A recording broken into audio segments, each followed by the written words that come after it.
For millions of years, a magnificent animal dominated the northern hemisphere. Thriving on lush Ice Age grasslands, huge herds spread across continents.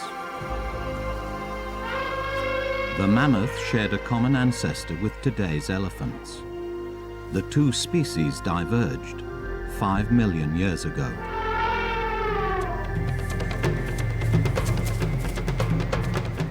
But while the elephant has survived, this creature succumbed to extinction.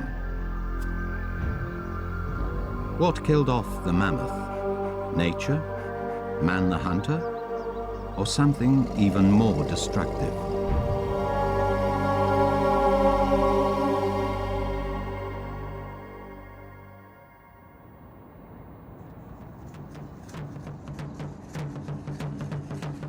This is the new frontier of mammoth paleontology.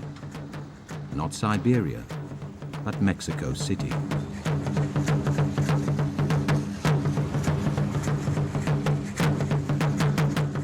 Here, discoveries are challenging the two heavyweight theories, climate change and human hunting, that have long been invoked in the passionate debate on the demise of the mammoth. I can imagine mammoths as very noble animals, and to me, to imagine this completely different landscape only 11,000 years ago is quite amazing. I want to find out more, and I want to find out why they died. Geologist Sylvia Gonzalez lives in Liverpool, but is Mexican by birth. She's returned to Mexico City to study one of the most revealing mammoth graves in the world. This dusty suburb called Tocaula seems an unlikely setting for an important archaeological investigation. But in 1996, workmen laying foundations for a new cantina hit something buried 15 feet underground.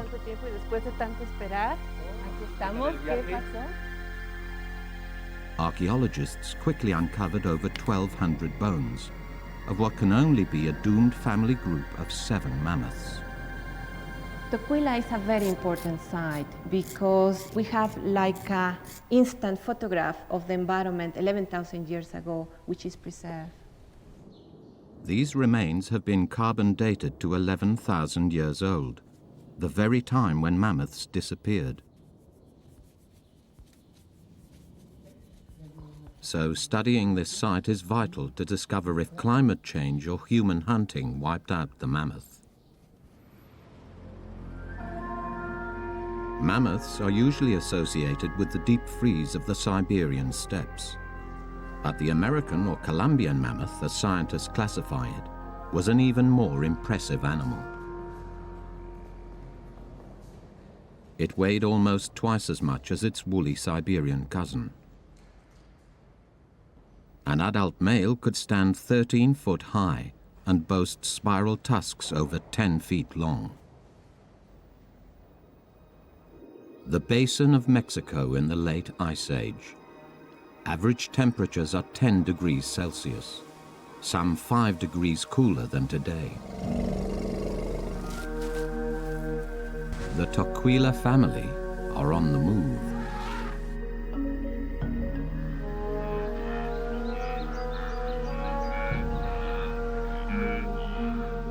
They have the characteristic sloping back and domed head of their species, but their hairy coat has thinned out to adapt to the relative heat of the Americas. Like elephants today, our family migrates hundreds of miles every year to seek out the best places for grazing. They live for up to 70 years and spend 2/3 of every day feeding on grass to sustain their 10-ton bulk. Here at Tocaula, the scattered bone bed confirms that Colombian mammoths lived in small family herds. There are the bones of an infant, and this 50-year-old female is believed to be the matriarch who led the group.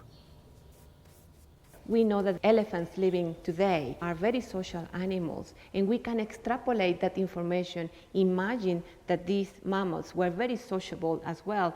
And in fact, the evidence from Tocaula is telling us that, because we have the social structure of the herd preserved there. Adult mammoths were impregnable tanks of the plains, but their young took up to 15 years to reach full size and were vulnerable to the Ice Age's most powerful predators.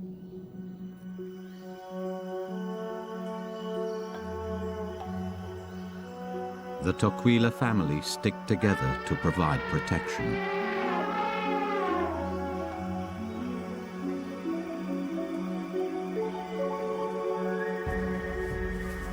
But danger is never far away.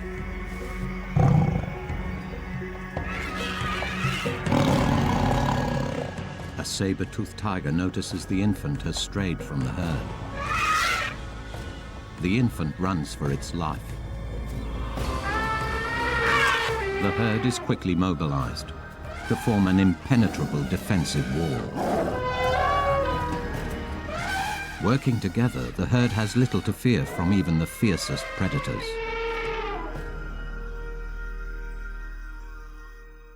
Yet catastrophe did catch up with this family. How did they end up in this mass grave? Was their death tied up with the extinction of the entire species? At first sight, it would seem more likely that they were killed by a specific local event, because they're buried in volcanic mud. This is a piece of pumice, volcanic glass, and we know that all of these mammoths are embedded in this material. So this is the evidence for a volcanic mud flow. Soil deposits reveal that Popocatépetl volcano, only 12 miles from Tocaula, was active 11,000 years ago.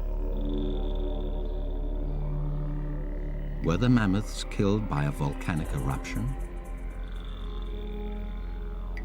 The chaotic nature of the bone bed makes Sylvia skeptical. The main reason to believe that they were not killed by the volcano and the subsequent mud flow is because if that was the case when the animals were alive, you should find the whole complete animal. And in the side, we only have bits and pieces of the body.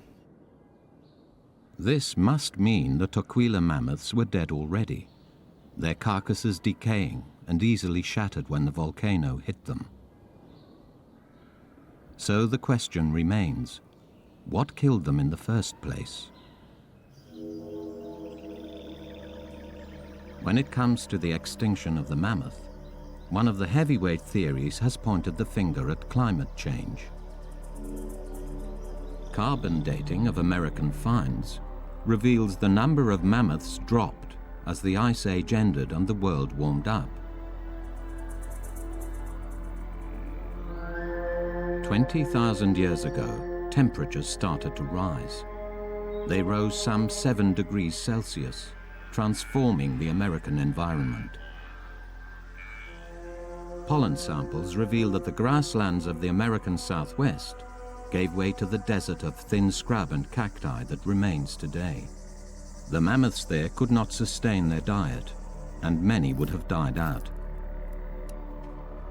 But as a geologist, Sylvia Gonzalez believes the high altitude near Mexico City made it a special case.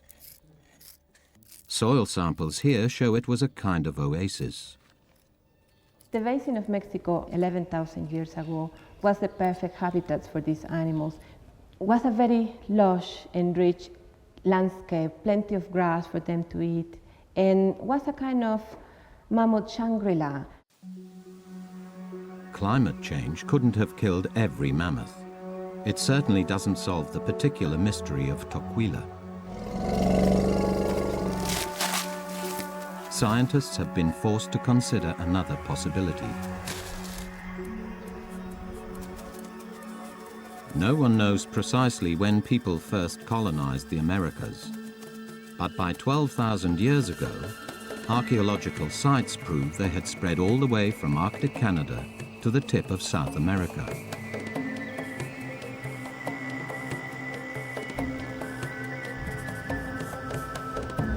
If the basin of Mexico was a refuge, a Shangri-La in the desert, man would compete to have a piece of it too. Here was a new, sophisticated predator for the Colombian mammoth to contend with.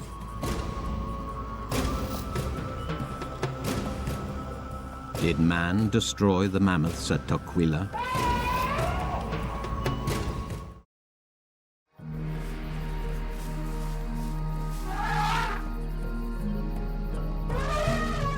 The mammoth thrived for millions of years and spread from southern Europe through Siberia all the way to Central America. But what caused the extinction of this well-adapted giant?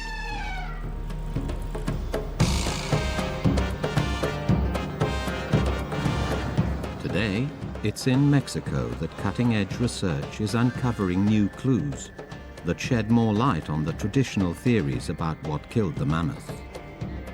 In this mammoth graveyard, paleontologists are finding evidence of man's presence. This is one of the bones that potentially are showing the interaction between humans and mammoths.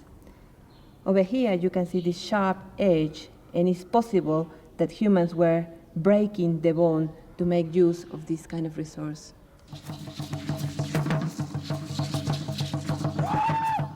The best-known early humans who entered the Americas are known as the Clovis people, after the site in New Mexico where their culture was first uncovered. They had developed a new technology, the fluted flint spear point. These have been found amongst mammoth bones at a handful of sites. For many American archaeologists, there was only one conclusion. Clovis man hunted the mammoth to extinction across the entire continent. The circumstantial evidence seemed compelling. Man arrived just as the mammoth population went into steep decline. But later research calls into question this traditional hunting theory. Paleontologist Eileen Johnson is an expert in bone forensics. Such is the importance of Tocaula that she's come from Texas to determine whether this mammoth herd was hunted down by man. This looks like a tibia that's coming out. This bone was broken fresh. We have really nice helical fractures, and that's kind of the evidence we have here as part of that circling fracture. For Eileen, the distinctive helical fractures indicate Clovis man was present, breaking these bones sharply to make tools. Oh, this is a beautiful fracture surface here. This may even be a remnant of the blow, the initial blow. To test her theory, Eileen tries to replicate the bone fractures she's identified. She uses modern cow bones and a primitive yet effective technology. And we're going to do a one anvil over the shoulder technique on this one. So you need to hold the femur here so it's steady. You need to come up and take your hand back as far as you can. And then you want to see where you're going to hit it. And then you want to bring the rock down as hard and as fast as you can. Okay, try again, because you've cracked it. Very good. Very, very good. That's a beautiful helical fracture. The force coming down through the hammerstone actually flexes the bone, and you get a rebound action that helps continue that fracture. So basically, they understood physics. Good. Clovis people splintered mammoth bones to make tools, but that does not necessarily mean they killed the mammoths. So that's a beautiful technological flake coming out. To clinch the hunting theory, Eileen would need to find direct evidence of Clovis weapons being used. At the moment, we have no projectile points, nothing that, no stone tools of that nature. So we cannot say that man played a direct role in the killing of these animals. Of the 1,500 mammoth sites across North America, just 60 contain any evidence of the presence of man. Of these, only a dozen contain Clovis spear points, proof of hunting. The remainder merely have scavenged broken bones, showing man only made use of them when the mammoths were already dead. The orthodoxy of hunting as a cause of extinction is increasingly being questioned. When Paleo-Indian studies were beginning in this country, Clovis peoples were looked at as simply mammoth hunters. We're now beginning to move into a much broader view. They hunted horses, they hunted camels, they hunted smaller game, muskrats, ducks, a variety of animals made up their diet.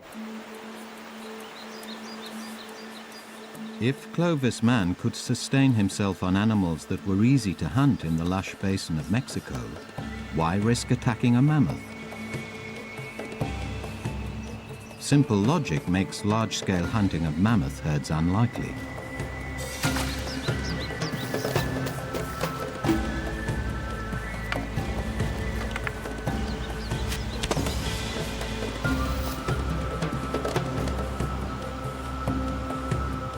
The evidence suggests we should rethink the relationship between man and mammoth.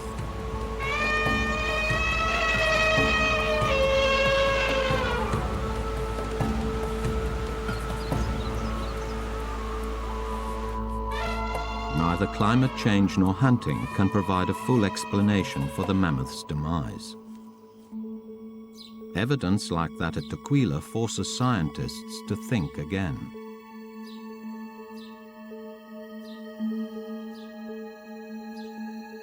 Amongst the bones, there may be one new lead.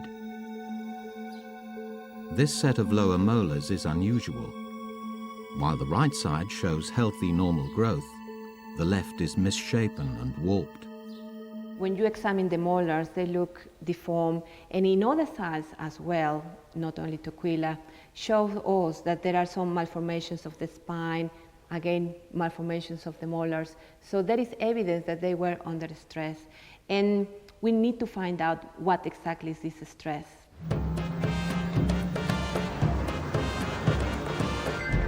A completely new theory about the mammoth's extinction comes from thousands of miles away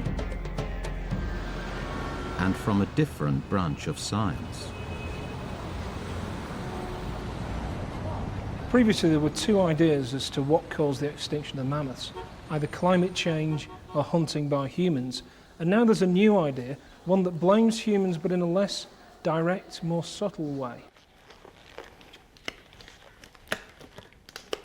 Peter Datchak is not a paleontologist, but a New York-based virologist. His research has brought world attention to bear on a disease so virulent it crosses species barriers and is currently rendering entire populations of frogs extinct. He now believes disease may also have wiped out the mammoths. If we think about the diseases that we worry about as humans, diseases like flu, these are really diseases of other animals. These are chicken viruses mixing with pig viruses and then infecting humans. AIDS originally, if we believe the current research, came from chimps in Africa. It's very easy for these viruses to jump from one host to another and then expand their range. Virologists used to believe that a virus would not kill off its host. But Peter has shown that when a disease jumps the species barrier, the result can be more devastating than ever imagined. As a disease moves into a population that's never experienced it before, either recently or in history, it has no immune response to this pathogen and it can be wiped out very quickly. And this may well be the scenario that allowed a pathogen to wipe out populations of mammoths in North America. This theory, known as hyperdisease, may help explain the signs of stress evident amongst the Tocaula bones. It also fits with the timing of man's arrival and the decline of the mammoths. The point about these mammoth populations is that they've never experienced humans before. Humans moved into what are known as naive populations, so they had no defences, and the diseases were quite capable of wiping them out completely. Back in Mexico, the idea of disease wiping out a population has a special poignancy. When the Spanish conquistadors encountered the Aztecs in the 16th century, the measles and flu they brought with them had more devastating effect than gunshot and sword. But the Aztecs and Spanish met at close quarters. How could Clovis man get close enough to mammoths to transmit disease? Not man, but man's best friend may provide the answer. Clovis man brought the dog to North America.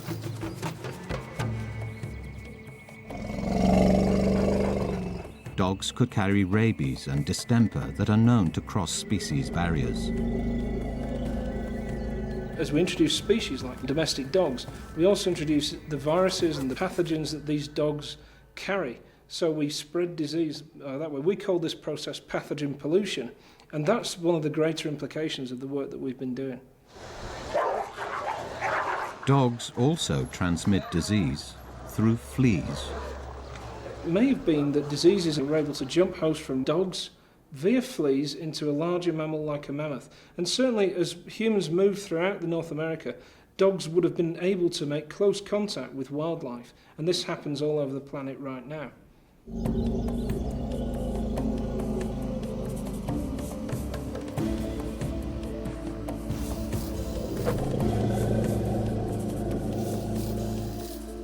Hyperdisease is a compelling new theory, and virologists are extracting DNA from mammoth bones, looking for sequences that indicate they encountered anthrax, distemper, or herpes.